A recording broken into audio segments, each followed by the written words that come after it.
Hello, sailing and match racing fans around the world, and welcome to the 25th anniversary of one of the top match racing regattas on the World Match Racing Tour. Hi, I'm Tucker Thompson, and this is the GKSS Match Cup Sweden. We are live in the semifinals. The top 4 women and the top 4 in the open division have qualified through to today, and they are Jan Guichard, Harry Price, and Ian Williams for the World Match Racing Tour Open competition. For the women's trophy, we have Anna Ostling, Renee Groenveld, Claire Costanzo, and Olivia Mackay. Now, we've just finished the first race for the women. We'll give you an update on the scores as they come through. That was Groenveld and Costanzo. Now we move into the next match. Ian Williams against Harry Price. Harry Price will be sailing in the red boat there, top of the screen. Ian Williams in the yellow. Now, Price came through into the semifinals, beating the world champion, number 1, Torvar Mirsky. And now he faces a 6-time world champion in Ian Williams. Williams, obviously the more aged and wiser of the two competitors. Harry Price, the younger, less experienced, you could say, but he's on a bit of a roll as we approach the 2-minute entry period. That's Matthias Dahlstrom there running the races. That's in the signal boat in the center. Both boats have entered, one above and one below. We're into the pre-start right off the shoreline there, the Klöverön Island, and the rocks are an exclusion zone. Both boats into attack now and stopping. It's Williams on top. Harry Price to leeward. Minute 40 seconds to go to the start. The boats can't go past the exclusion zone, so after they enter the starting line, they have to immediately stop. Williams hits the brakes. Price will tack away first. Starting line to your left, shoreline to the right. And there's Price just going over the top of the signal boat. You can see just how little space there is, and these M32 catamarans accelerate so quickly that the rocks are definitely somewhere the teams are going to want to avoid. They also want to avoid being over the line. That's where Harry Price is now. Williams will set up behind and to leeward and try to pin him out, pin him away from the start. Coming up on 1 minute to go. Both teams will have to turn around to the right of screen to get back to the line. So it's Price sailing away from Ian Williams. Williams set up for the tack or the jibe. Price looking to turn around. He's got to do it in 50 seconds. Here it comes. The tack onto port. Now it's a port starboard. Guess who's there? Ian Williams. See you later, Price. He's going to have to tack. He does immediately. Possible flag there. Did Price alter quick enough? Likely he did. So now Williams heads back to the line. Less than 30 seconds to go. Price in a bit of trouble. There's where the wisdom shows over the youth. Ian Williams making it look easy, just heading back to the line, back to the rocks before jibing onto starboard and heading for the start. Now he's got to kill a few seconds to my eye. We're 13 seconds to the start. There's the signal boat. To the right is the pin, the starting line. 5 seconds to go. Here comes Price, but he's going to be late. Ian Williams ramping up to full speed in the yellow boat. Bang! There's the gun, and we are off. Semifinal match number 1. Ian Williams crosses the line 4 lengths ahead of Harry Price, who just jibes around the signal boat now and heads for mark number 1. A left-hand turn. Jenneker coming out. There goes Williams. Plowing the bow in. He's off downwind. Price giving chase. Ooh, that slowed down a little bit of a semi-pitch pole there. Both bows went in for Price before the Jenneker filled. Heading downwind now towards the exclusion zone. Very short course here in Marstrand. Off the rocks, crowds on both shorelines. This, one of the most popular weeks of the year here in the summertime, as tens of thousands of fans come to see the top match racers in the world battle it out. Simultaneous jibes. Ian Williams leading. Price looking to get up on his breeze, but is he close enough to affect the 6-time world champion? There in the distance, the 2 red marks are the leeward gate. Ian maybe on ley line on port for the left-hand gate looking downwind. Price, not too sure. Likely another jibe for him. That'll slow him down. But remember, he beat the world champion in Torvar Mirsky, and that was very close. Many come from behinds in yesterday's match to qualify for the semifinals, so can he catch Ian Williams? Now we're on waterline level there. Back up to the overhead drone shot. Fantastic footage here in Marstrand, and look at the shoreline. Williams tacks first. He doesn't want to get up into that lull to the far right-hand side as we look into the wind direction. Meanwhile, Price splits, as you'd expect, on starboard to the left. You can see the dark patches, the puffs of breeze on the water. About 6 more lengths of sailing to go before they run out of breeze. Upper right-hand corner there, Strandviket Castle. And that's where that wind shadow is created. There's the castle there in the center of screen. Now, port, starboard. Here we go. Has Price caught up?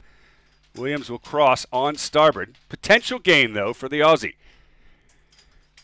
Now heading back upwind. It's Price who's heading into better breeze off to the right-hand side of the course, or left-hand side of the screen in that last shot there. Williams having done 2 tacks to stay with Price. So Price is 1 tack up at this point. Williams knows there's better breeze to this side. He doesn't want to extend and give Price leverage. Nice left-hand shift for Williams there to reconnect with Price. Price tacking in the disadvantaged angle there. Starboard is bowed down. It's a bit of a left-hand or port angle shift. So gains to Williams. He'll take it, just tacking in front of the powerboat wake there that you can see behind the yellow boat.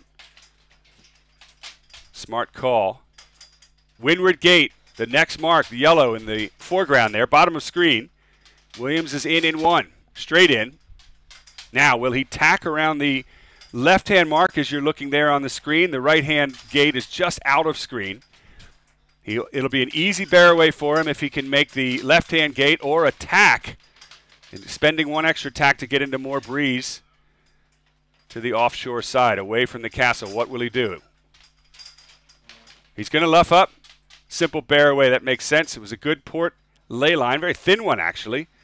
The rack just touching the mark there. That's okay in the M32s. Here comes Price. Gained a little bit at the bottom of the track. Lost it again here at the top. Leg 4 of 6 as Williams jibes away from the wind shadow on the Marstrand shoreline. There you can see all those little dots in the upper right corner. Those are people, tens of thousands, and they're coming in by the droves. When the sun comes out, even more people will show up to watch the best match racing sailors on the planet duel it out here in Marstrand, the 25th anniversary of the GKSS Match Cup Sweden. Right-hand shift for Ian Williams. He's bowed down. Price just gets it now. Hulls flying. Price giving chase to the 6-time world champion. There's the exclusion zone in the background as they head towards the rocks. Clover Island is next. Williams going to have to turn and have to do it pretty soon. Right-hand turn on to starboard jibe. Crew sets up now.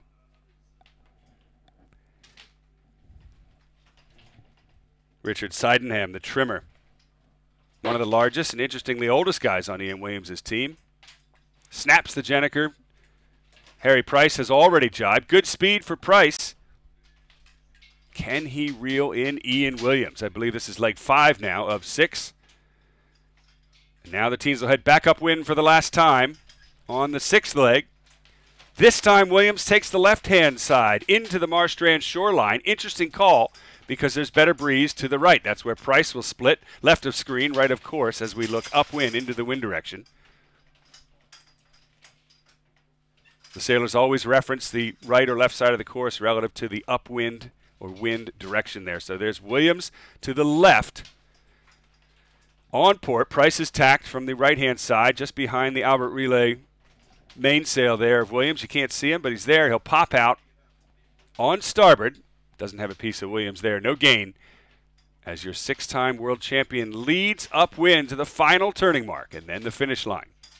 First to win 3 here in the semifinals will go on to tomorrow's finals. Here in Marstrand, Williams looks to go 1 up over Harry Price, the young Australian looking to make his mark on the World Match Racing Tour. There's a look at the delta Ian Williams has gained massively. That left-hand side of the course at the bottom of the track was the right call. Now it's Price's turn to get a little bit of a left-hand shift there. You can see it coming across the water, that dark patch heading towards Price. So Williams is actually bowed down on starboard. Left-hand angle, and there Price is gaining a little bit. Now he'll need a right-hand shift before he hits the starboard ley line.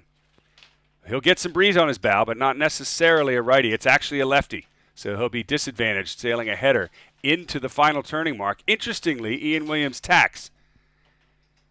That means he's definitely going to have to do a second tack to get to the finish line. Finish line just outside of the bottom of your frame there on the screen. Essentially an upwind finish, unusual on the World Match Racing Tour. An extra tack for Williams. to protect his position over Harry Price. Williams tends to sail very close and less expansive. Happy to gain, or give up speed rather, to position himself over his competitor. So there Williams, having done 2 tacks to Price, will come in from the right-hand side, tack around the top mark gates there, the final tack. Now here comes Price. He's coming in with speed, but 6 or 7 lengths is still the delta. Williams will be slow coming out of this tack. He's just got to get to that finish line. It's only 4 boat lengths on his bow. There's Price, top of screen, top left. He's got pace, but it's not going to be enough to reel in Williams. Williams actually just slowly heading for the finish. It's done. Race number 1 goes to Great Britain's Ian Williams over Harry Price. There are the fans on shore. You can see Marstrand, Strandveket Castle, where we're broadcasting to you live around the world. Thanks for joining us. The semifinals of the GKSS Match Cup Sweden, the 2018 World Match Racing Tour. This, the first stop on the global match racing series that sees the best sailors in the world. Often many of them going from the Tour on to the America's Cup. There's young Harry Price from Australia. Does he have his hopes set on sailing's highest prize? Well, he'll have to beat Ian Williams first. We just saw Williams wrap him up there. In front of the fans on shore.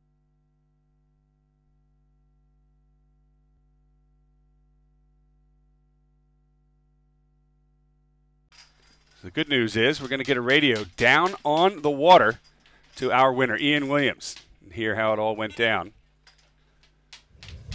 I think there's a powerboat there, upper right-hand of screen. Going to hand him a radio. Sun's coming out here in Marstrand, and the crowd builds. Still early on. 10:45 a.m. local time. If you're joining us around the world, particularly bedtime for you, and you're still awake, thanks for watching and joining us live here in Sweden. Once again, I'm Tucker Thompson. This is the semifinals of the GKSS Match Cup Sweden, the 2018 World Match Racing Tour. Ian Williams has just beaten Harry Price. 1 up in a first to win 3 semifinals. And we're going to hear from him in just a moment.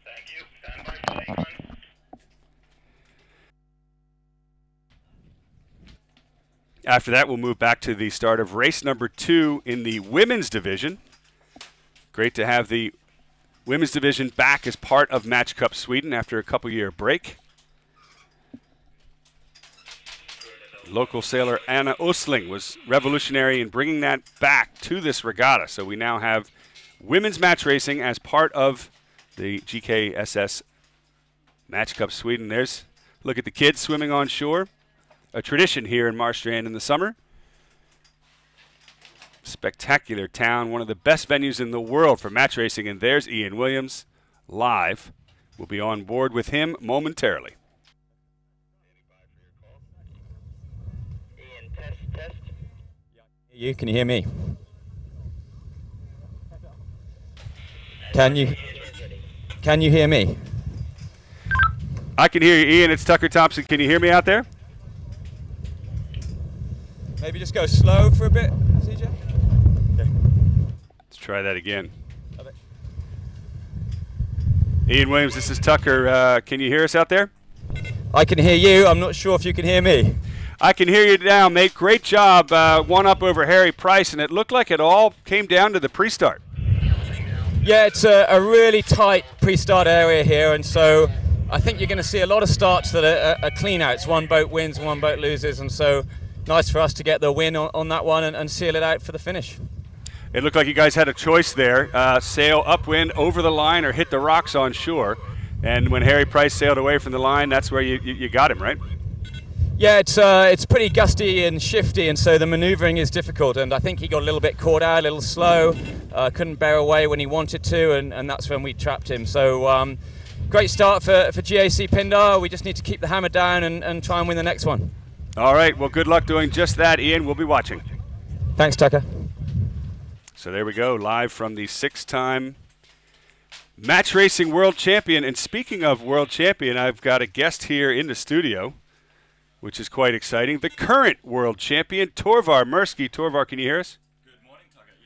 Let's see if we can hear you. We can't get you in there. We've got Torvar on our second mic here. 3, 2, 1. There's a 3-minute sequence there. 3 minutes. So Torvar, the current world champion, I have to say, number one, this is I'm sorry that you're not out there teams. competing here in the semifinals, but it's our gain here to have you up in the commentary booth. From the marshals here, that it's better that you are closer to the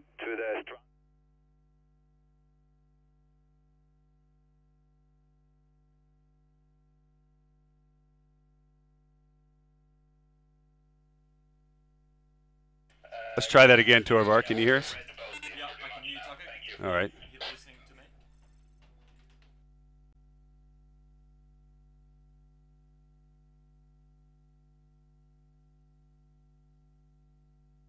All right, well, we'll bring Torvar in just a minute.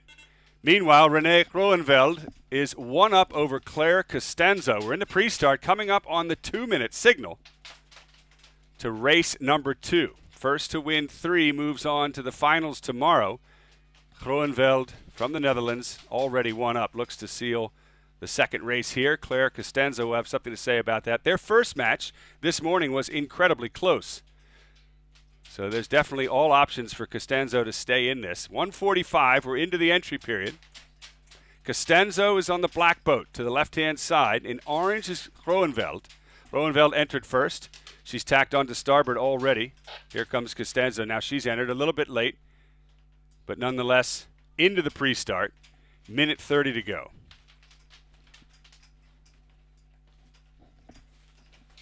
You heard Ian Williams in our interview tell you how close the shoreline is. Not a lot of maneuvering will take place behind the starting line. Most of it, as we saw in that first match, takes place to windward of the starting line. And that was the case in Groeneveld and Costanzo's first match when they sailed well above it. Actually, the starting gun had already gone off before both boats headed back to the line. But interestingly, as I say that, this time, both teams staying behind the line into the rocks. We're less than a minute to go. Costanzo to the right, Groeneveld to the left. Now let's try and bring in our world champion yet again, Torvar Mirsky. Are you here? Tucker, can you hear me this time? We've got you. We've got you live, which means everyone else around the world does too. And as I mentioned earlier in the show, it is unfortunate for you to be sitting here with me. I know that. You'd rather be out on the water, but it's everyone else's gain, and we're honored to have you. Thanks for coming up. Thank you, Tucker. Yeah, it's not quite the event we'd planned for, and I would much rather be out there sailing. However, watching here at Marstrand is really cool too. And we've got a different breeze direction today. Yeah, the northerly breeze. It's very gusty. It's actually quite strong wind too, so it'll catch some of these teams off guard. As we can see, these guys just struggling to lay the pin end here. And ooh, trouble for Costanza. 3 seconds to go. Groeneveld crossing the line on starboard. Costanza in trouble? Yeah, she's going to have to tack again, and she's going to be probably at the almost a reach leg behind by the time Renee goes around here. So, yeah, Claire's probably on the back foot here, and it's going to be a big wind shift to catch up to this. There's, oh, look at Costanza, left-hand side of screen going backwards, couldn't get the tack in, couldn't get up to speed, and now big trouble, stuck in irons as Groeneveld sails on downwind. Yeah, it's really tricky to tack these boats correctly without the jib. You've got to do quite a lot of bow work and make sure you're sailing VMG upwind before you go for the tack. So they were down speed attempting to tack, and a little bit of a gust on the wrong side of them just caught them out, and there they're going backwards. So really big lead to Renee. She did well on the start, and yeah, as you can see now, it's quite a comeback required. There she goes. Costanzo just crossing the line. Looked like she was set up for a thin starboard ley line at the pin to be inside at Mark 1. You get it right, it's a strong position. Get it wrong, and, well, there's the difference. Groeneveld, almost, well, yeah, more than half a leg in the lead. Glad you showed up at just the time you did, Torvar, because this would be a sleeper to cover alone. And speaking of sleeping, did you guys get much last night? I know there was a big party here at Strandveket Castle.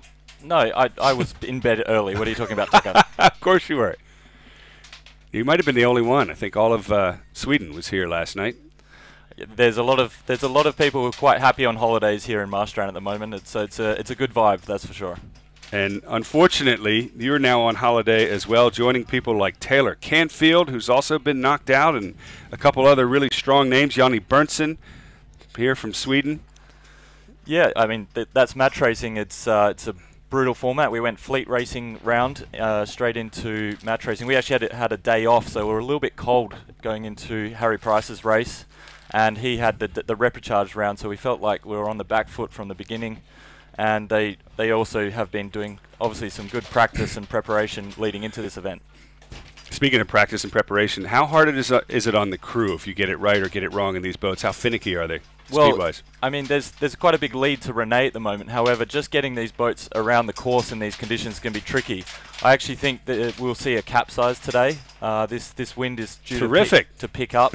And already in the last race, in both the men's and women's racing, they had to do quite big traveller dumps at the bottom mark when they got a puff and had to do a sharp turn. So just keep an eye out for that. These roundings are going to be interesting. I often say what's bad for the sailors is great for us on TV. It adds to the entertainment. We've seen these boats flip before. Part of the challenge of top-level match racing, pushing the envelope right to the limit. If the breeze picks up and it gets as puffy as you say this afternoon, Torvar, all eyes out here for the excitement in Marstrand.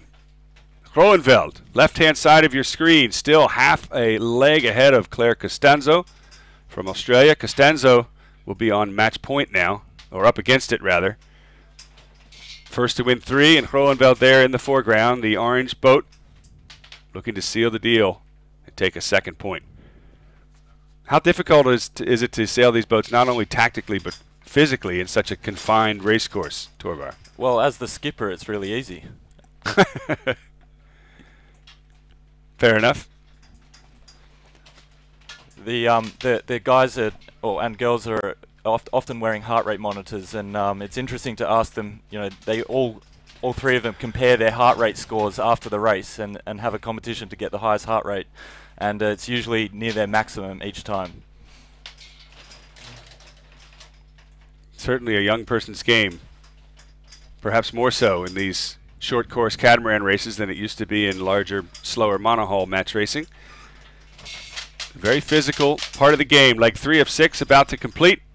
Groeneveld. Thin on leyline there, spending an extra tack to round the right-hand gate on your screen there and head downwind. And has Costanzo caught up a little bit? Not enough, certainly. As Groeneveld rounds on starboard, Jenneker out. And there's her competitor in the background. Costanzo's got a bit of a lull to sail through before getting to the top gate. Small little incident here with Renee having to sail very low here to keep away from Claire, port starboard. But Renee's sailing quite smooth. I think they were quite neat tacks they just did leading up to that top mark, even though they didn't lay.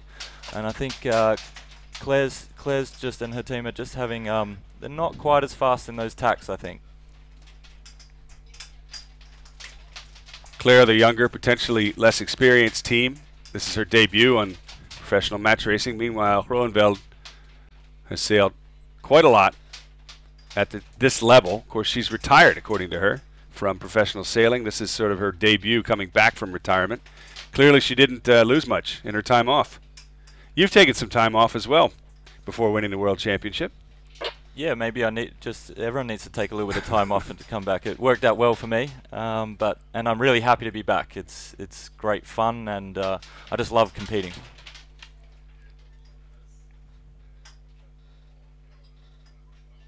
So here we go, heading downwind, the leeward gate for the last time. Groenveld's race to lose.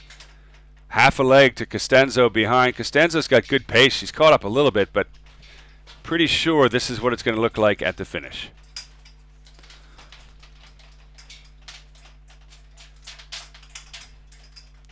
With a short course like this, Torvar, rocky shoreline on either side, particularly in this breeze direction, there are not many advantages to get leverage and pick shifts before you hit a boundary. Yeah, the format with the match racing at the moment is to have these boundaries down each side to eliminate that idea of just one tack or one jibe, and to keep the race open. Well, we can see the good gust coming down the course there for Claire, but it's. Yeah, so there's lots of manoeuvres. Right now it looks like about a 4 tack upwind beat and a minimum 2 jibe. So it's certainly a big workout in a 12-minute race. Full credit to the crews on both teams. Sailing with Costanzo is Jessica Angus, Hannah Lands, Ruby Schulten, and Charlotte Porter. Most of them from Australia, except Porter, who is a Kiwi. And on Groenveld's boat, Mook Livens, Lobke Burkhout, Laura Van Veen, and Charlotte Hoostek. All credit to the guys and girls pulling the strings out there and making it look easy. Groenveld's making this race look easy. It all happened at the start.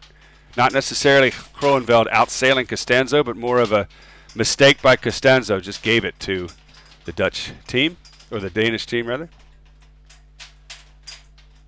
Dutch team. Dutch team.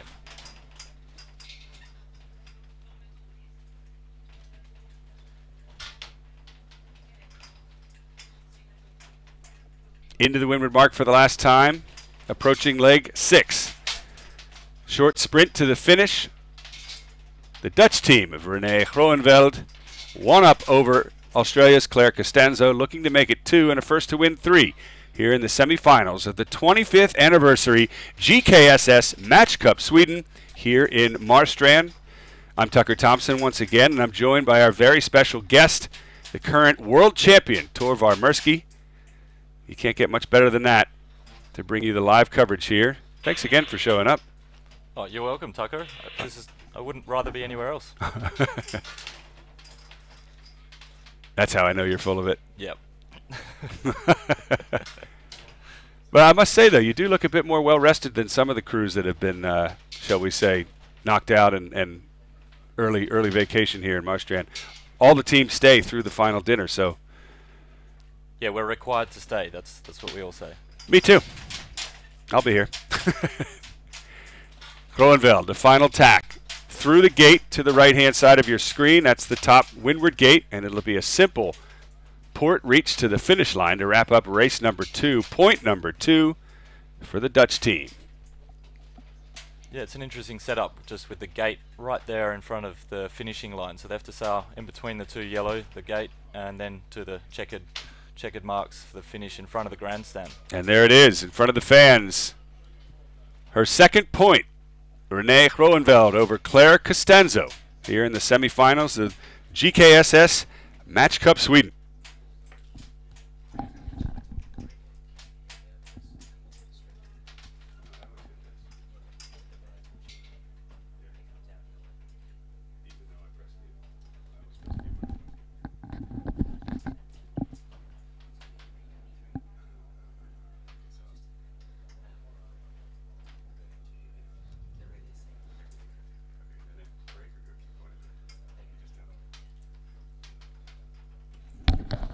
And there's Costanzo. No points for second place in match racing. And we're going to hear from the leader. Live, on board. Hello, test. Hello, Renee, can you hear us? Yes, I can hear you. Fantastic job there. Congratulations, race 2. So now you're 2 up over your opponent there, Claire, sorry. Tell us about the pre-start, because it looks like there aren't many options behind the line between the starting line and the shoreline. Yeah, there are many options, but it is a really small course there, and yeah, we it's like 1 minute before the start we had already control over the Aussies, and we had a fast approach to the reach mark, and they got stuck, I think, head to wind, and there we won actually the race. And how hard is it? We saw Costanzo there getting stuck head to wind trying to tack. How hard is it to tack these boats when you get up under the lee of the rocks there on the shore? Yeah, it's quite hard. The course is really small, and sometimes we get a little bit stuck as well, and yeah, the breeze picks a little bit up and that makes the tacks a lot harder. Well, either way, whether you earned it or if it was given to you, it was still a well-sailed race, and you guys are now 2 up. It's a first to win 3, so I want to say good luck to you and your team in this next match. Thank you. Go for it. Looks like they're having fun out there, Torvar. Oh yeah, it's certainly fun. I think the distance between the rock wall and the start line is about 12 or 15 seconds sailing. So there's not much room there to get the boat up to speed and get it into attack like they had to do in that start line after being below ley line. It is a very interesting, very compressed pre-start here. Matthias Dahlstrom, the PRO, he didn't really have many options. In fact, looking at the starting line and the mark number 1, it's pretty much the thinnest part of this bay. Basically, looking down onto the course, we just see a scatter of marks in front of us in a very small area, and that's the course. And the distance between each mark is only a few boat lengths, and we're required to, these boats get up to like 25 knots in some of these little courses, and then you're straight into an attack or a jibe. We'll see a few bow downs, I think, and probably close situations with the boats with the rocks and each other. Putting a lot of premium on crew work, of course, and also tactics. These boats go from 0 to, as you say, 25 knots in a hurry, and then immediately hit the boundaries on either shoreline. Yeah, the last start between Harry Price and Ian Williams was a bit unconventional. They both couldn't bear away in front of the rocks, so both rounded up into attack instead of a jibe after the entry. So it will be interesting to see what happens in this next one. So a northerly breeze here in Marstrand, a bit unusual. Yesterday, completely the opposite wind direction. Beautiful breeze yesterday afternoon, and it's predicted to pick up here as well as we prepare for race number 2 in the open division. Ian Williams against Harry Price.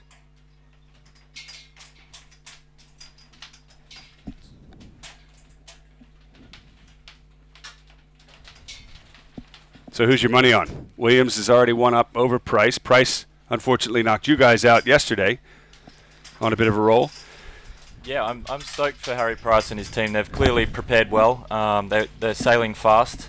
I think in the previous start, Ian Williams got the better of them, got them caught out in the start. So if they can get an equal start, it's going to be close. I think they've both got pretty even boat handling. But of course, Ian Williams is very experienced, the 6-time world champion. I rate his crew as well: Will Ryan, Paul Campbell-James, and Richard. So we'll see what happens. But I'm probably leaning towards Ian Williams to take it out. But it's certainly close.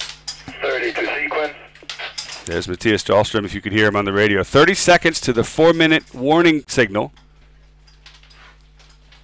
Harry Price is going to start to windward in the blue, and Ian Williams to leeward in the yellow. We'll check out to see if Harry goes for the jibe at the rocks or not. I think that's going to be the main point in this start after the entry. Counting down to the 4-minute signal. Here we go. Stand by for 4 minutes. 3, 2, 1, mark. Thank you, Matthias. 4 minutes to go. So that's basically an attention signal. 3 minutes is the warning. 2 minutes is the preparatory signal, the entry period. And there you can see both teams just sitting, waiting out on their respective ends. The blue boat will reach above the signal boat. That's going to be Harry Price there at the bottom of your screen. Top of the screen. And actually, it's tough to tell with the colors here. Yeah, so But Williams will be entering below the committee boat, and Price will be entering above the committee boat. And the signal boat that we're referring to is to the far right-hand side, just out of frame there.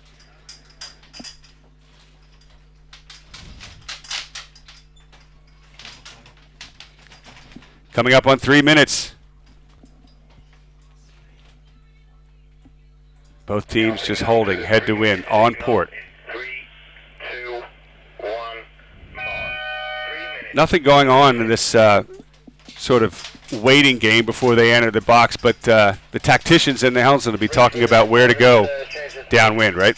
Copy, thank you. yeah, they're going to just be discussing like where the wind is best. I think the wind is best on the right-hand side looking up the course, so the furthest away from us on the screen here. You can see Harry Price just bearing away there.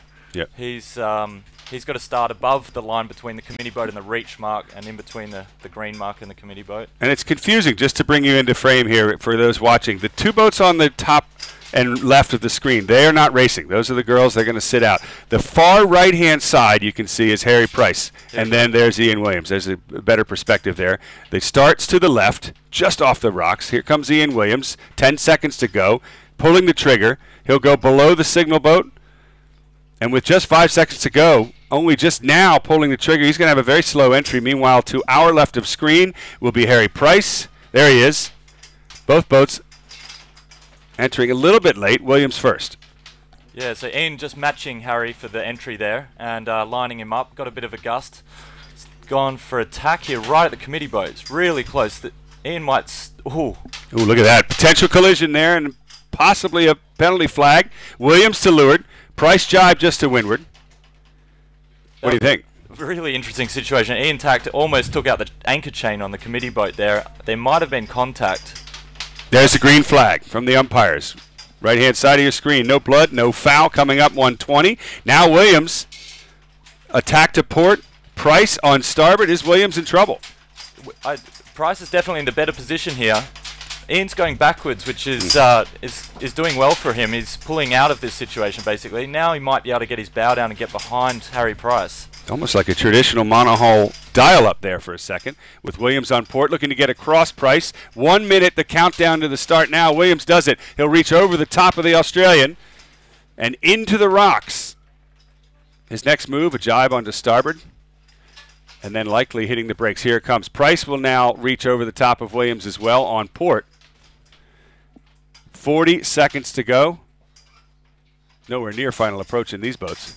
No, yeah, like it's about a 12 or 15 second lineup. So Ian's just trying to sail his boat as slow as possible right now and tempting Harry to sort of turn up before the ley line to the committee boat and trap him. So, just trying to kill this time here. Advantage, Ian. Yeah. Here comes Harry. This is textbook Williams. I've been watching his sailing for a decade now. He likes to lead in on starboard.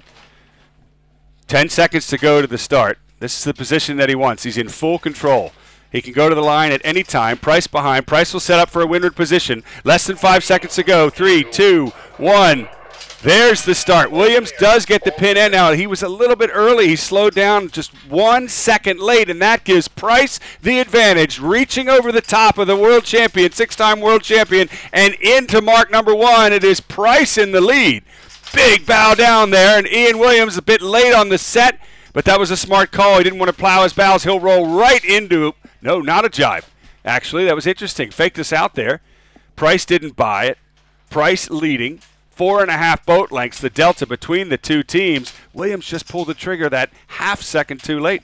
Yeah, I think he just hesitated and maybe in his mind just had that pin end really lined up, and it would just turned out that Harry had room to get over to windward and a better angle to that reach mark. I think Williams, to my eye, got there 1 second too early. He just slowed down, a little wiggle on the helm there, and that gave Price the momentum he needed to roll over Ian Williams and take the lead. The downwind mark is on the top of the screen. The leeward gate is the next turning mark for these two teams. Harry Price, higher and faster angle just to keep his air clear forward from Ian Williams. Is he on ley line for the left-hand gate as we look downwind? It's going to be close. Ian did an aggressive There it dive is. down at the bottom mark. So it is Harry Price in on port, rounding the right-hand gate if they were looking upwind. He'll protect the right-hand side. Ian Williams with a jibe will split to the left as we look upwind, or right-hand side of your screen. And now both boats will sail into the boundary. Williams all the way off to the right-hand side of the screen. Price having already tacked on to starboard. Who will gain? Which side do you like, Torvar?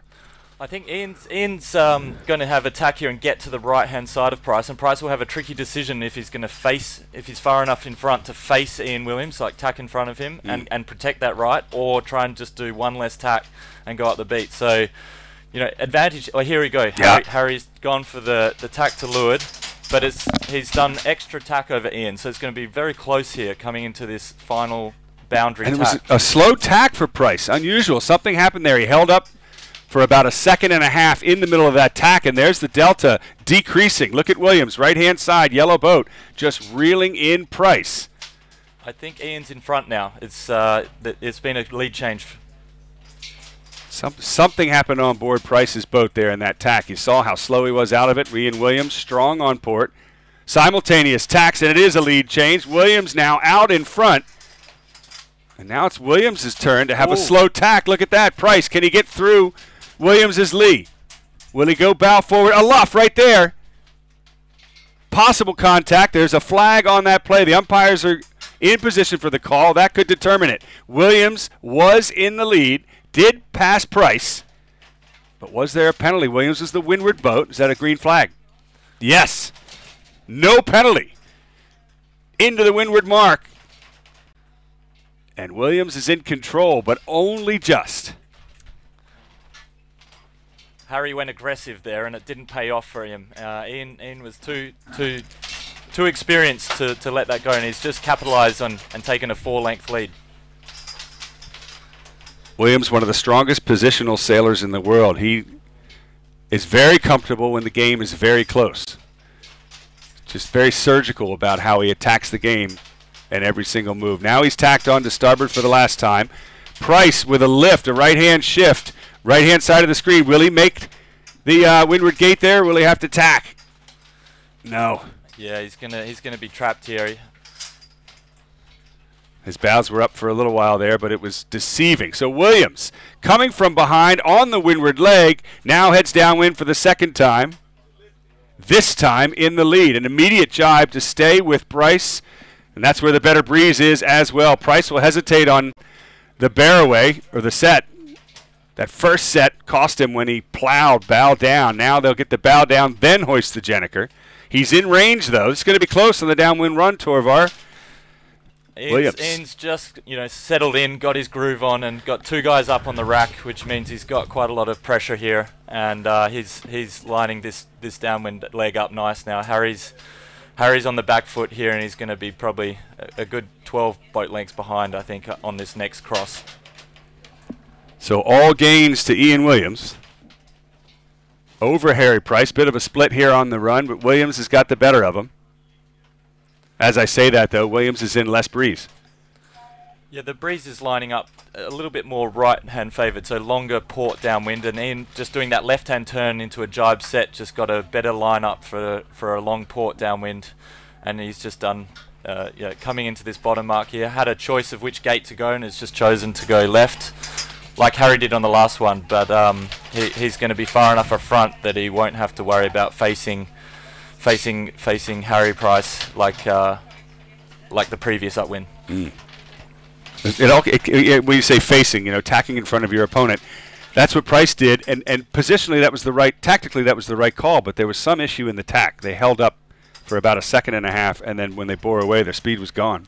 Right, so I think Price's down under team, they had a tough decision. They weren't quite far enough in front to be able to do that extra tack to make it safe to protect the right-hand side of the course. They had to extend to the left.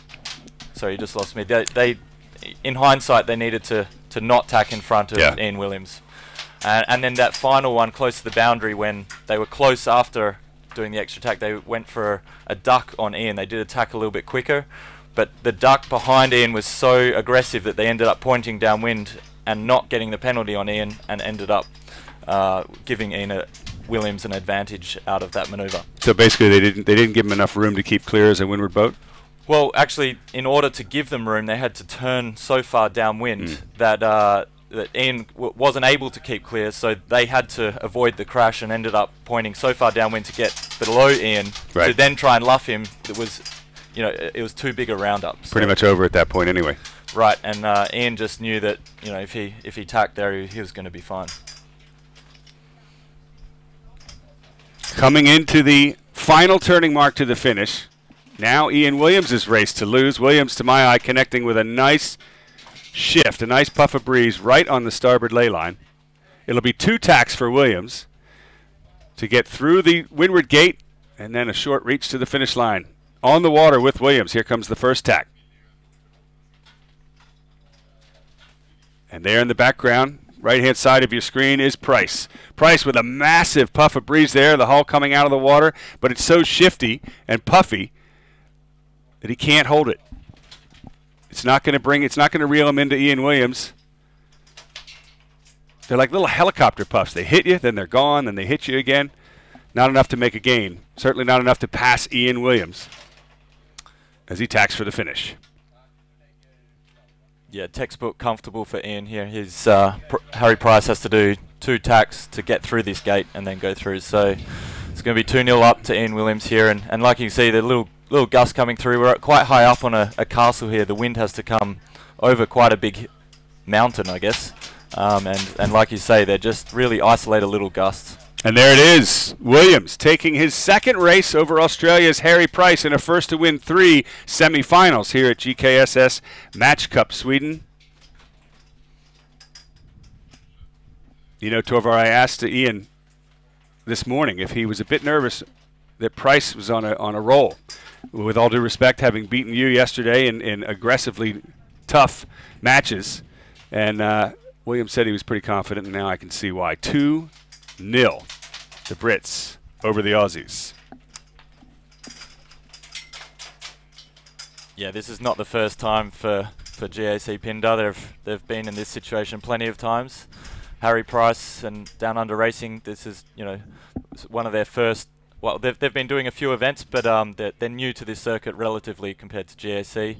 I think Harry Price's team probably they're sailing really well, but it just looks like they feel like they have to take a little bit too much risk. So maybe Ian Williams is just forcing them to think that they have to go really aggressive, whereas maybe they just need to settle down a little bit, go back to the basics, make sure they're sailing the boat well, not risk everything on tight maneuvers.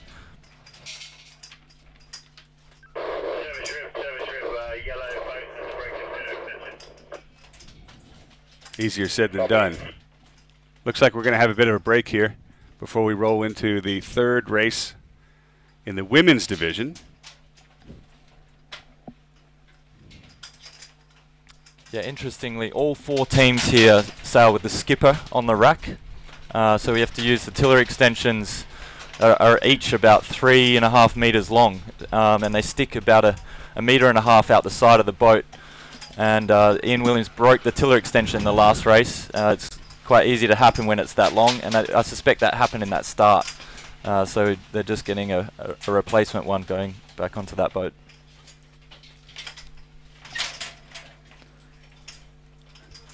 All right, well, hurry up and wait here in Marstrand. Yeah, this is race committee. Here's Matthias Dahlstrom. Teams, land stations, Stand by. The intention is now to finish these semi-finals, Open 1 and Women 1. To finish those, to complete those semi-finals, and then break for the Junior Cup finals race. And the other semi-finals, semi-final 2 Open and semi-final 2 Women, will start directly after the Junior Cup finals, and we anticipate that will be somewhere between 1 and 1:30.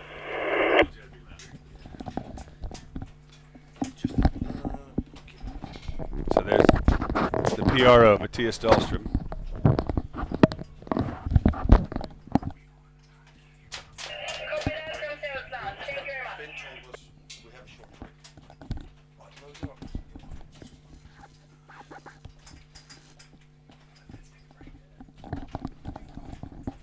All right, folks.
committee getting ready for the women's semi-final 1, race number 3, Groeneveld versus Costanzo.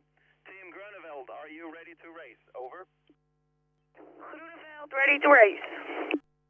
Thank you. Team Costanzo, are you ready to race? Over. Costanzo, ready to race.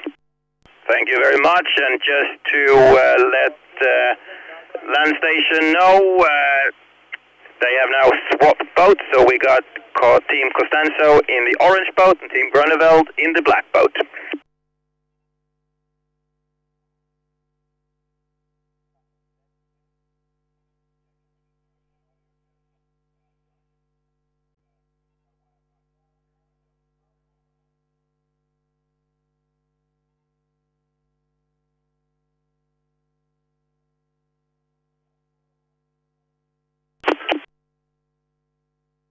Test, test, test, test, test. Hello, hello, hello, hello, hello, hello, hello, hello. Test, test, test, test.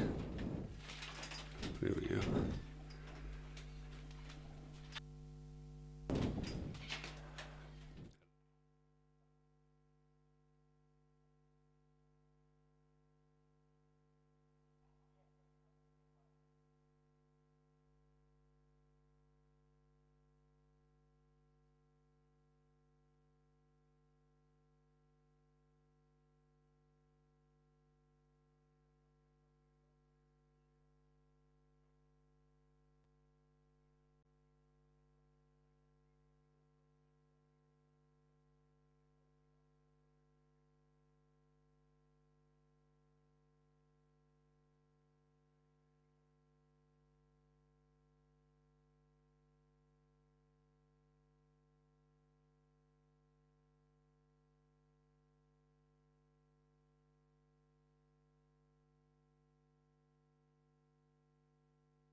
Counting down to the 4-minute signal in 5, 4, 3, 2, 1, mark.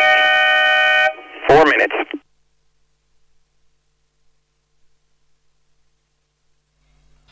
We are not live. Okay, can you talk in my ear?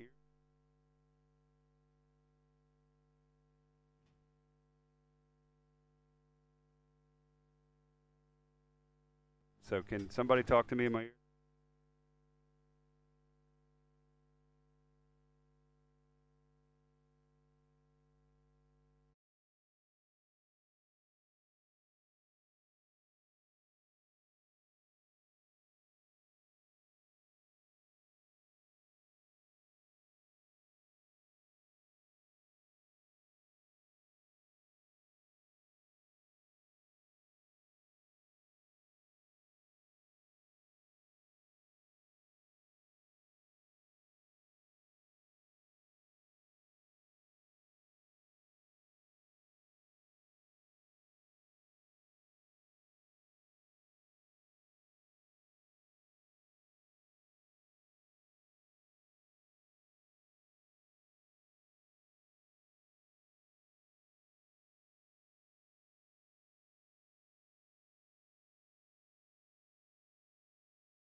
Okay, ladies and gentlemen, welcome back to the GKSS Match Cup Sweden. I'm Tucker Thompson, joined by current world champion Torvar Murski, and we're in the women's division. First to win 3 in the semifinals, and Renee Groenveld is up 2-0 over Claire Costanza. And there you can see on the first downwind run is Groenveld in the lead, but Costanza, Torvar Murski, is close enough. It's going to be close, and the breeze has been picking up. You can't quite appreciate it on the screen here, but it's hitting probably 15, 16 knots of wind and gusty, and with the full mains, this is getting to the edge of what's possible with the boat. So they've had quite a big downwind here, and yeah, Groenveld's just still holding on to this lead, but the Aussies are right on their tail.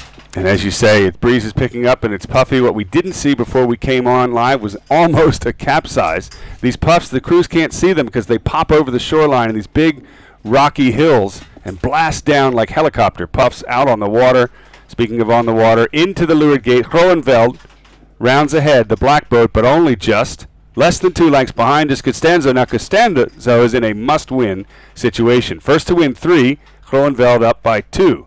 And it's a split upwind. Which side do you like? Well, interesting. Groeneveld took the right-hand gate, which means she's going to come back on port here. However, I think she's done a nice job. So the Aussies are a little bit behind here, and I think Groenveld's going to get the cross quite comfortable. But you know, tacking these boats in these conditions, it just comes down to one bad tack, and then the lead could change again. We've seen that happen. Of course, if it's close, Groenveld on port will have to give way. Costanzo on the left of screen is on starboard tack. But as you say, Torvar, I think she's got it. Groenveld with a big puff of breeze there is across. Right-hand side of screen, black boat, leading Costanzo. Yeah, every now and again it just looks like there's not much wind in action, and then all of a sudden the boats just kick up. You can see that it's quite testing, and you know, if you drop the Traveller or let the Traveller out a long way, then it's hard to get it back on with these boats. They're really heavy. So you know, they're going to be compromising all the time whether they let a lot of Traveller out for the gust or just let the boat heel over or round up. So it's really quite a test to sort of see what's most important in each little situation you have. I assume it's a delicate balance between the helmsman steering and the Traveller. Yeah, quite often the helmsman's just going ease the Traveller and then pull it back on, and the crew are going just steer up or come down. Steer up too high, too aggressively, you can pretty much spin out. Dump the Traveller too aggressively and you slow down. It takes a while to rebuild as you get the Traveller back up. Either way, the game has gotten closer here. Groenveld on starboard will have to do one more tack on Costanzo there to her left in the orange boat. The Aussies had quite a nice tack out there. Yeah, Costanza's going to catch up just a little bit here. However, Groeneveld is going to be close to a ley line here. So if she comes in on one tack here, I think it's going to be a good little advantage to the Dutch team. Costanza there, left-hand side of the screen, so tantalizingly close to ley line in the puffs, but not the lulls. Meanwhile, Groeneveld has tacked to windward and comfortably will lay on port. Here comes. Both teams are going to be a little bit nervous about the barroway here. You can see big Traveller drop there, and now they might not lay with this. They're going to have to get the Traveller back on. I think the wind has come back here, but they're probably going to be praying for not much wind for the barroway. Oh, actually, they're tacking now. This is close, Tucker. Very close. So Groeneveld in a bit of trouble. The door opens up. Here comes Costanzo. She's not going to make the right-hand gate looking upwind, so she'll tack and follow Groeneveld. Groeneveld was slow coming out of that. That massive puff slowed her down, then a tack, down speed, and that has opened the door for Costanzo, who had to sail in Groeneveld's dirty air. But now that they head downwind, 3 boat lengths, Costanzo is close enough on this final run to attack, make a pass, and stay in the regatta. Can she do it? Here comes the jibe from Groeneveld. Bit of a late response there from Costanzo. Would you have jibed earlier? Try and get on their breeze? Yeah, I guess you're always playing a game with the other team, whether you lead them or not for the jibes. So I think the Dutch teams did it quite well to lead that jibe. You want to get onto port tack downwind here. That's the making board, the longest, most direct course down to the bottom mark, getting into more breeze. The top of the course didn't have much wind, but as they get down to this bottom half, the wind really picks up. It's like 8 knots of difference. At the top it might be 8 knots of wind, but down the bottom it's 15, 16 knots of wind. Just on the edge of control for full mains and full Jenniker. Yeah, for sure. And also the wind can catch you off guard. You know, if you're in not much pressure and you're coming up in hot and then a gust hits you, you might have a bit on just to tame that gust or bear the boat away as you come up to a bottom mark or any situation. And you said in one of our earlier matches that we're likely to see a capsize today. I right? think there's a high chance. This breeze is forecast to stay like this, and if the racing's close and you just, like I say, get caught off guard with a gust, we've already seen the boats coming close. I think we'll see one today. Oh, that Traveller dropped again on the lead boat. You saw Costanzo reel Groeneveld in there. 2 boat lengths, the difference. She had to push that Jenneker up to basically reel her competitor in. And there's an example where pushing the spinnaker dropper, in this case the furl late, gains you on the downwind run but slows you down around the mark, right? Both boats really bad tack here. The Aussies tried to tack straight out of a thing. They're actually going backwards now, so... trouble for Costanzo. Massive trouble. Look at Groeneveld. Off in the lead. And that was Costanzo's opportunity. Yeah, Costanzo just came around that bottom mark. You need to get the boat up to speed, upwind before you attempt to tack, and they were trying to push the limit of what they could do. They just rounded up. They're still furling, not quite up to speed, and then attempted a big turn. So, and as you can see, the boat went backwards there. But actually, even if they got the boat up to speed, they might not have made the tack either. It is really really tricky conditions. And there was a jibe before that as well. So it was a jibe, furl, round, tack, all in that order. Exactly. The skipper was throwing it all at them at that moment. And do you think that's a case of inexperience? And Costanzo, 22 years old, this is her first debut in these boats, if you will. Yeah, for sure. I think the Dutch team are forcing the Aussies to risk those decisions and risk that crew work. So they're trying to go for maybe a little bit too much when they just need to focus on what's the best chance of getting the boat fast around the course and not going backwards. So that could have been Costanzo's moment to stay in Match Cup Sweden for the women's division semi-finals. First to win 3, and Groeneveld from the Netherlands is up 2. Leg 5 of 6, just the finish line left. It all opened up at the bottom of the track, but it's closed again for Costanzo as Renee Groeneveld tacks onto port. She'll look to get through those 2 yellow marks, the windward gate. Is she on lay? It's close, but I think she is. I think this is straight into the finish, 3-0. So that's on the left of screen is the right of the 2 gate marks. She is going to lay comfortably around the gate and then into the finish, which is just a few lengths further. An upwind finish, a bit unusual, but this is it. There she goes through the windward gates, and 2 lengths from now, Renee Groeneveld will cross the line victorious 3-0 over Claire Costanzo. And we have our first finalist in the women's division of GKSS Match Cup Sweden, Renee Groeneveld from the Netherlands. Oh, capsized. Let's shift the camera over to the Costanzo's boat. There it is. Mirsky, you called a capsize, and it just happened. Wow. Now the race was over, but this issue is not. 2 of the crew fell in the water, 3 of them actually. 1 stayed up on board, the smart one. Just kidding. Now everybody's safe. Talk us through how they recover these boats, Torvar. Yeah, so all the boats have a riding line under the beam, and the safety team here have got a diver on board with all the medical kit, and they'll run up and they'll ask the team to pass over the riding line, and they'll just gently get the boat into position, ready to right the boat, make sure the wind is on the correct side. The crew will obviously come down from the top there and pretty much stand on the inside of the beam is the best spot near the front of the boat. Just as it comes up, you can just jump over into the middle of the rack there, the middle of the net. Now it was one more tack for them to get to this windward gate here that you saw. I think it was in the tack. Something got caught out. We were looking at Renee. Well, it also happened to Renee Groeneveld in the last top mark. They had to do that massive Traveller drop, and they almost didn't make the top mark. And I think the Aussies knew they'd lost the race and probably decided not to ease the Traveller in that gust, and the boat kicked up, and a few of them actually fell down to the leeward, which made the boat tip over even more. So, yeah, I mean, I think all the sailors will be fine. Okay, so while the safety team is in position to help Costanzo get her boat back up, we're live with Renee Groeneveld out on the water. Renee, can you hear us? Yes, I can hear you. Well done. Congratulations. Talk us through that last race there. You're now 3-0 over Costanzo. You're into the finals. But how did it go down, particularly on that last beat when it looked like things got close? We have so much adrenaline in our body. It was full on when the big breeze picked up. It was already hard to start and get a good bearway in. And tell us about that last windward leg. Around the bottom mark, it looked like Costanzo had an opportunity to catch up.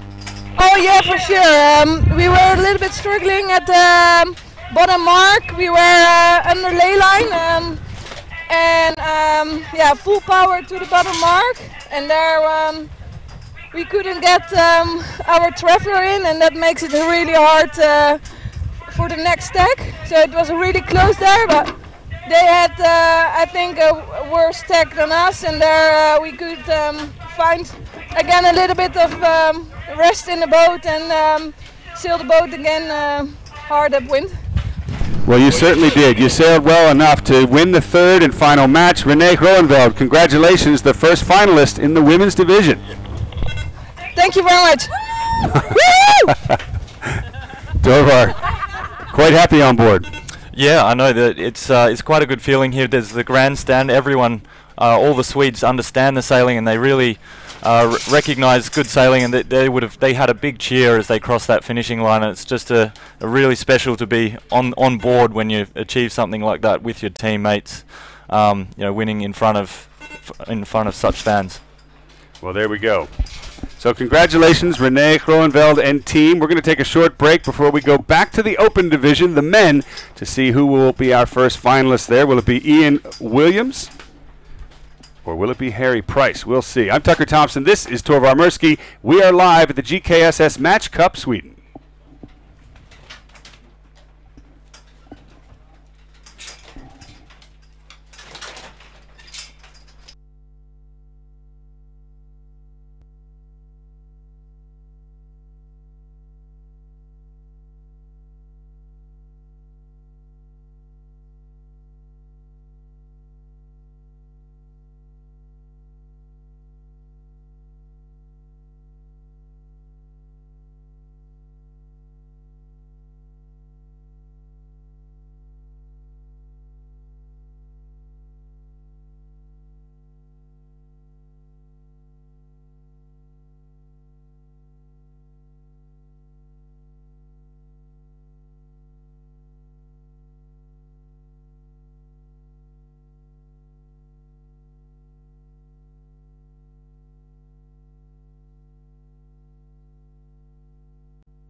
Supply with refill line in 2 minutes.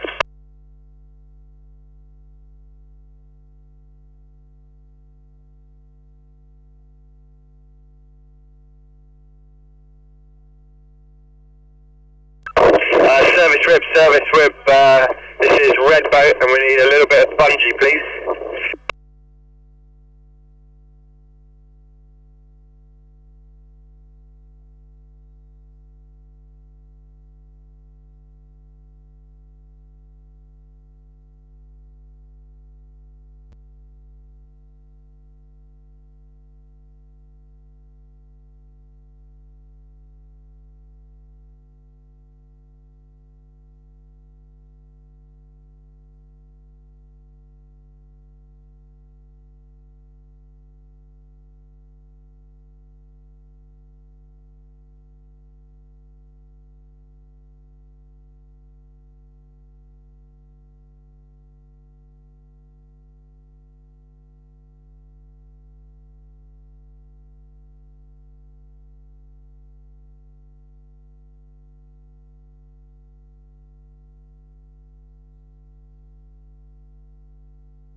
Yeah, this is race committee to all station.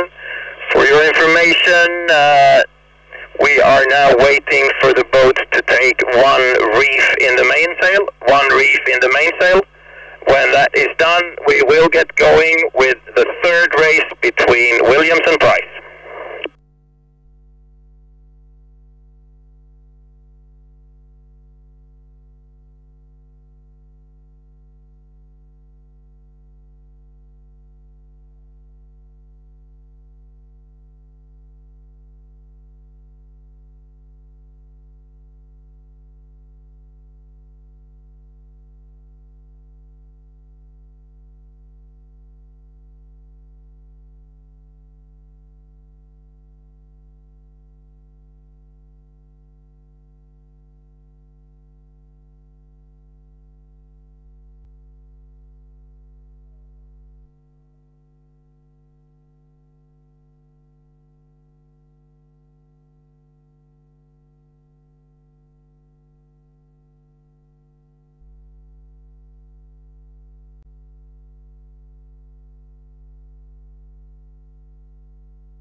Race committee, this is service. Service race committee, over. Both services race. Copy that, thank you. So we are getting ready for open semi-final 1, race number 3, Williams versus Price. Team Williams, are you ready to race? Over.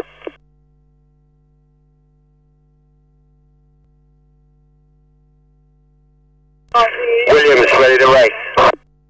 Thank you. Team Price, are you ready to race? Over.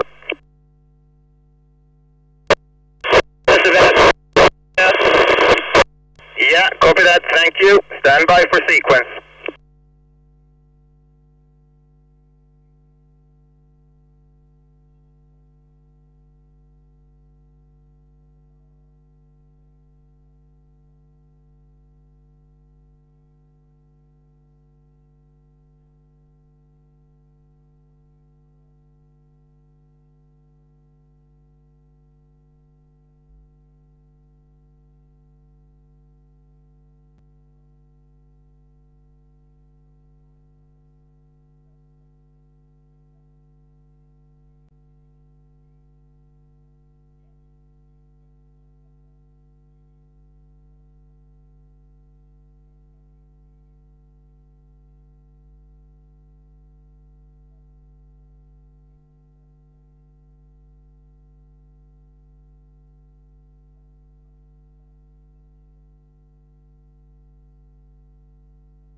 ready to sequence.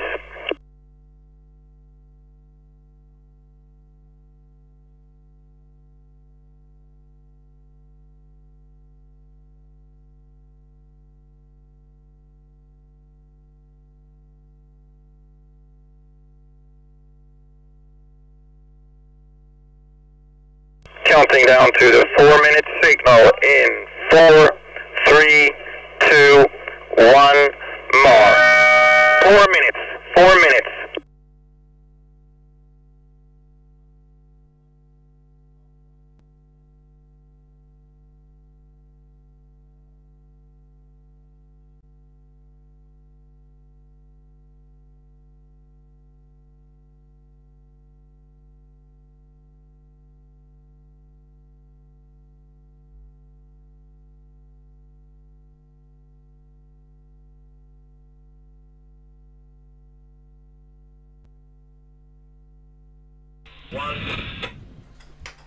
Hello and welcome back to the GKSS Match Cup Sweden semifinals. I'm Tucker Thompson with current world champion Torvar Mirsky, and we just saw the first finalist in the women's division, Roenveld, Renee Roenveld, wrapped up Claire Costanzo 3-0. And now we Counting down back to the the open 3-minute division signal in with 4, Williams against 3, Harry Price. 2, Williams is currently 1, 2 up over Harry Price 3 on minutes. match point. Price, Torvar is in a must-win situation. That's right, it's 2-0 to Ian Williams. Ian Williams will be starting on port, the windward here. Matthias, the race officer, actually just called for a reef in the sails after that capsize with the young Australian girls, Claire Constanza. So the breeze has actually built even more just in the last half an hour. So this race is still the same direction, very puffy, but even more breeze, Tucker. Now, Torvar, you had to sail against Price yesterday, and it came down to the fifth and final deciding match. Will we see Price change the tide, turn the tide here, and get back in the match more aggressive potentially against Williams? Well, we've just had this reef. It's going to be interesting to see how that changes things. It makes the boat a little bit easier to throw around, but the speeds improve, and the tacking changes a little bit. So it'll be just about how the teams adjust to that. And Ian will be looking to not take risk where Harry might take a little bit more. So we'll see what happens with that. So here we go. The younger and aggressive Harry Price, the experienced Ian Williams. Into the 2-minute pre-start entry. Williams entered from above the signal boat. Price entered from below. Williams in red. Price in yellow. Price into the shoreline first. And rolling up into attack. Williams setting up behind him. No, Williams, yes. Williams coming in behind. Both boats hit the brakes. Very tight maneuvering in there. Yeah, quite unconventional. Harry Price crossing and then going into attack and stopping, and Ian sort of following as well. So both teams want to stay quite high upwind of the start area, not get down low, which is typical of a start. Maybe just because of these rocks, Tucker. Little double jibe there, fishtailing, almost conventional monohull match racing tactics there. Both boats very early. Now it's Williams who heads away from the line. Price gives chase. Williams potentially in a bit of trouble. Yeah, Harry Price is in a great position here. I think he's blocking Ian Williams' tack. So, whether Ian comes up to tack or bears away to jibe, I think Harry can stop it. So it's probably going to be on Harry's timing here, but the two maneuvers, the tack and the jibe to start, are going to be tough. Here comes the luff from Williams. He can't tack. He did tack. Port starboard. Could see a penalty here. Here comes Price. Trying to get a piece up. And Price had to actually hit the brakes. Flag, no doubt. Umpires will make the call. We're coming up on 35 seconds. Williams gets across, potentially fouls, gets back to the line. And here comes Price following suit. Both boats on port. Both heading back behind the line to start. Green flag! And Williams gets away with it.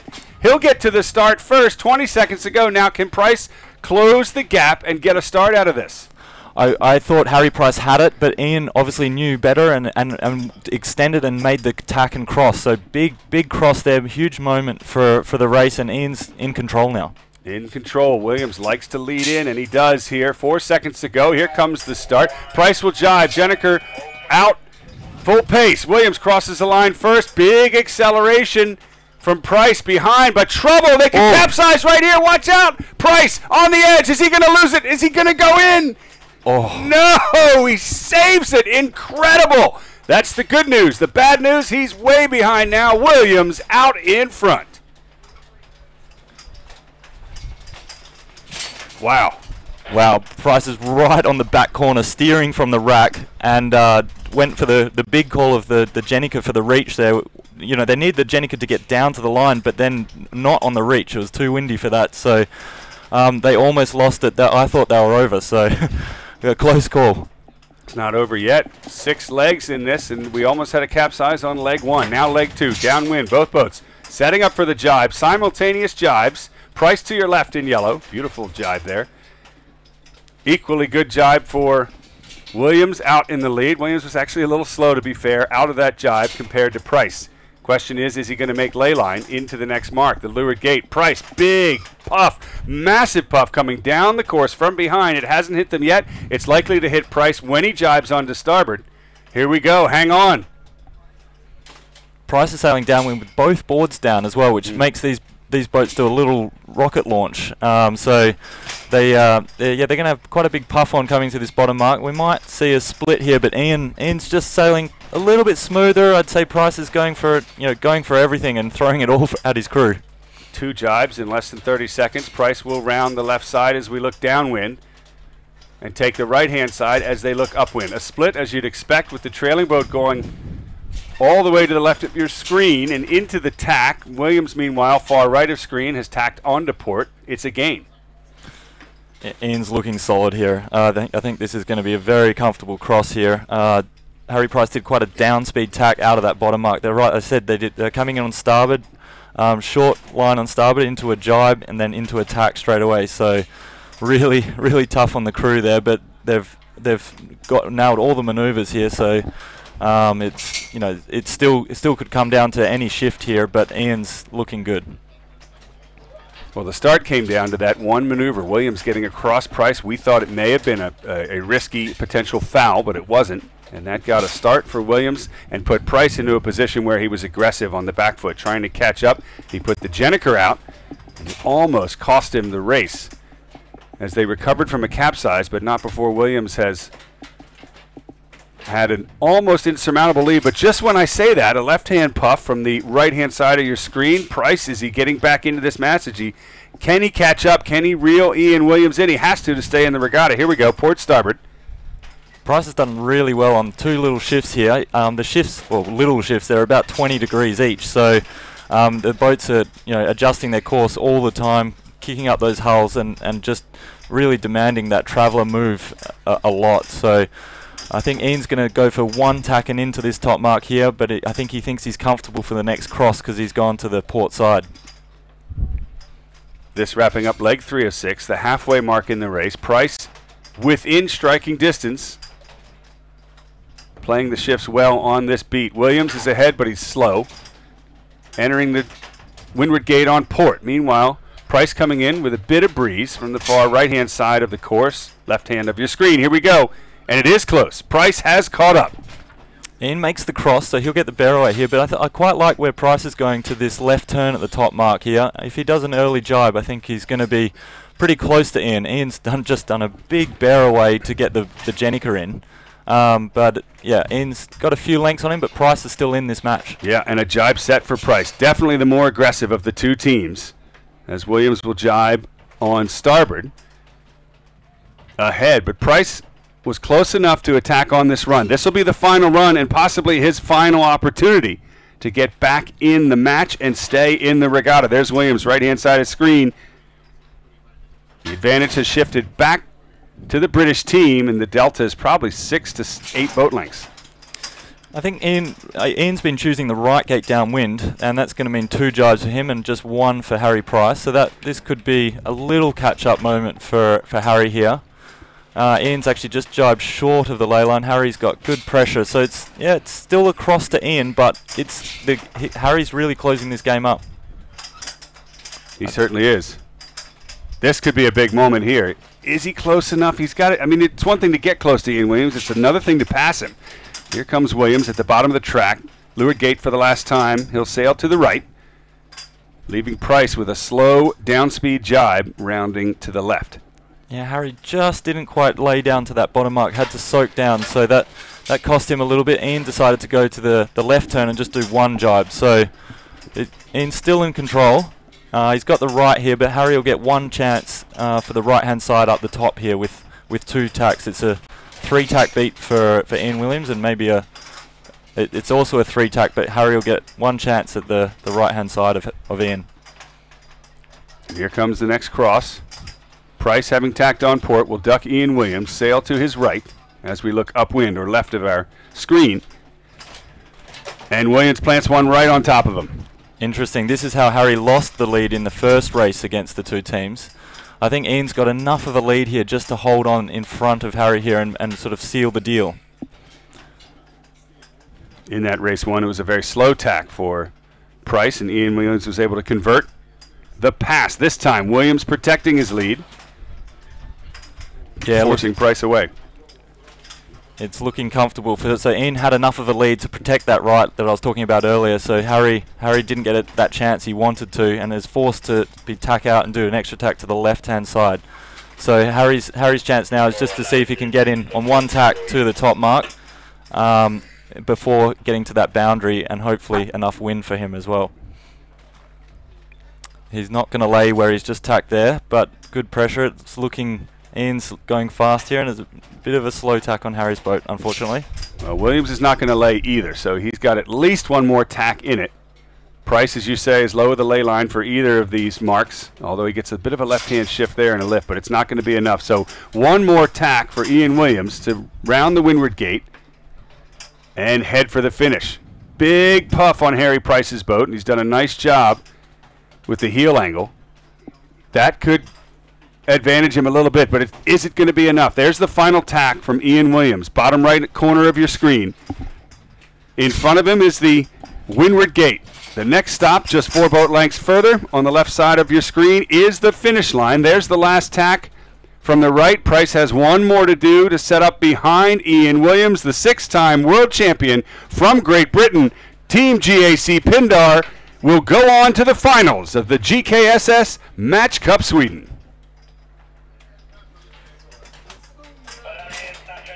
That's pretty much how that's done. Yeah, that was a class act. Ian and his team just looked solid the whole way through.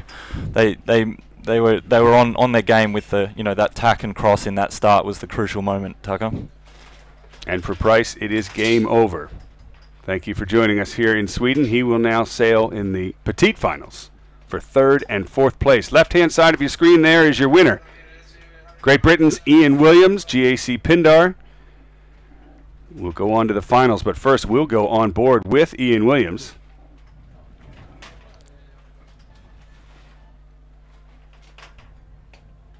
Our first finalist here.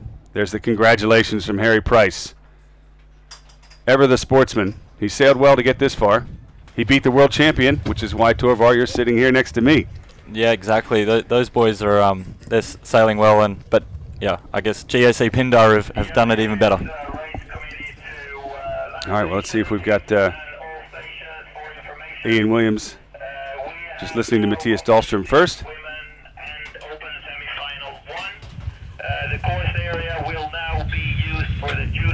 Okay, so we're going to take a break now that we have our first 2 finalists, one for the women's and one for the open division. Let's go on board with Ian Williams. Ian, hey, Tucker Thompson again. Can you hear us? I can hear you. Great job there, mate. You are our first finalist here at the GKSS Match Cup Sweden, but you had to work for it in that one. Talk us through the race. Yeah, well, I think the start was obviously critical again.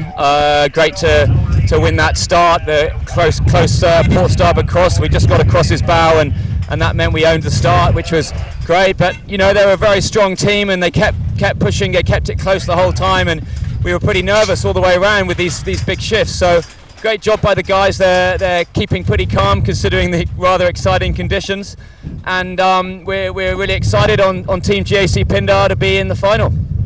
I think exciting is the word, not only considering how entertaining it is to see these boats on the hairy edge of control and certainly fast, but also exciting to see you yet again in the finals of another World Match Racing Tour event. Good luck to you and your GAC Pindar team.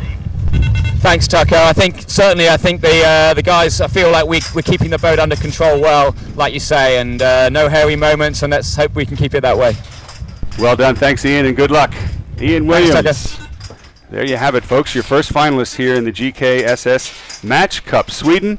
This afternoon we'll find out who he's going to face between Jan Guichard and Nicholas Dackheimer. But first, we have to determine the second finalist in the women's division. Anna Östling from Sweden will sail against New Zealand's Olivia Mackay.